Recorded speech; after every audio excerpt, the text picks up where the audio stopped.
সকালবেলা অফিস আসার সময় খাবার খেতে খেতে ফেসবুক স্ক্রল করতে করতে একটা নিউজ আসলো, ছত্তিশগড়ে একজন বাবা মা আত্মঘাতী হয়েছে। 1 বছর আগে ওদের 21 বছরের একটা ছেলে পথ দুর্ঘটনায় মারা যায়। বাবাটার বক্তব্য ছিল যে উনি ওকে ঠাকুরের জায়গায় যেতে বাধ্য করেছিলেন, হয়তো ছেলেটা যেতে চায়নি, তো সেই সময় ছেলেটার অ্যাক্সিডেন্ট হয়, ও মারা যায়।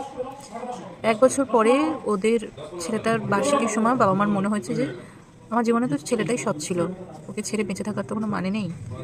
তাই 4 পাতার একটা আত্মঘাতী নোট লিখে দুজনেই সামনের গাছে থেকে গলায় দড়ি দিয়ে মারা গেছে। সেই নিউজটা পড়ে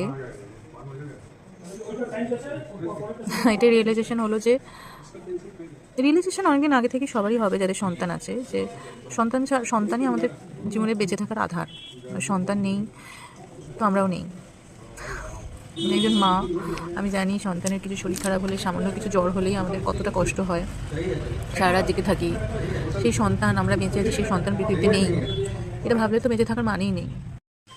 1 বছর ধরে কী মানসিক যন্ত্রণায়, কী কষ্টে ওরা দিন কাটিয়েছে, এটা ভেবে আমার খুবই কষ্ট হচ্ছিলো। মানে এটাই প্রশ্ন হচ্ছিল যে ঈশ্বরের কী ধরনের বিচার। আমরা তো ঈশ্বরকে বিশ্বাস করি, চাইতে না চাইতেই একটা অজানা শক্তিকে আমরা সবসময় দুঃসময়ের সময় স্মরণ করি যে ভগবান যেন আমাদের কিছু না হয়, আমাদের সন্তানের কিছু না হয়। সেখান থেকে একটা প্রশ্ন হঠাৎ মাথায় এলো, আমি ভগবানকে বিশ্বাস করি, তাদের কোনোদিন দেখিনি, কিন্তু আমার মনে হয় ভগবান আছে, যা আমাদের ভালো হয় ভগবানই করেন, আমাদের সেই শক্তিটা যোগান দেয়। ভগবান কি কোনোদিন ভুল করে? ভগবান কি কোনোদিন ভুল করেছে? এই প্রশ্নের উত্তর হঠাৎ করে কালকে যখন আমার ছেলে বললো যে মা কিছু গল্প শোনাও ভগবানের ঘুম পাড়াবার সময়, আমার হঠাৎ করে এটাই মনে হলো, কৃষ্ণ রাধার গল্প শোনাও বলছে আমার ছেলে। আমার ছেলে ছোটোবেলা থেকে খুব ঠাকুর ভক্ত, ওর এখন 6 বছর বয়স। ও ঠাকুর দেবতা খুব ভালোবাসে। ওদের হঠাৎ করে আমার মনে হলো ত্যাগেই আসল প্রেম বলে। ত্যাগ কৃষ্ণ করেছিল রাধার জন্য। উনি তো ওনার স্ত্রীদের নিয়ে, সন্তানদের নিয়ে, রাজ্যভার নিয়ে ভালো ছিলেন। মনে মনে রাধাকে হয়তো চিন্তা করতেন। রাধা কী করেছিলেন?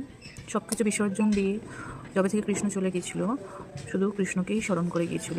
শুধু মৃত্যুর সময় যখন ওদের স্বর্গ যাওয়ার হয়, রাধাকে নিয়ে চলে গেলেন। তাহলে ত্যাগ কে করলো? লিটারেলি দেখতে গেলে ত্যাগ কে করলো? রাধা করলো। সূর্য আর শনির গল্প যখন শুনি, সূর্য অহংকারী, ছায়ার পুত্র শনি কৃষ্ণকায় বলে সূর্য মানতে চায়নি, দেবতারা ভুল করে।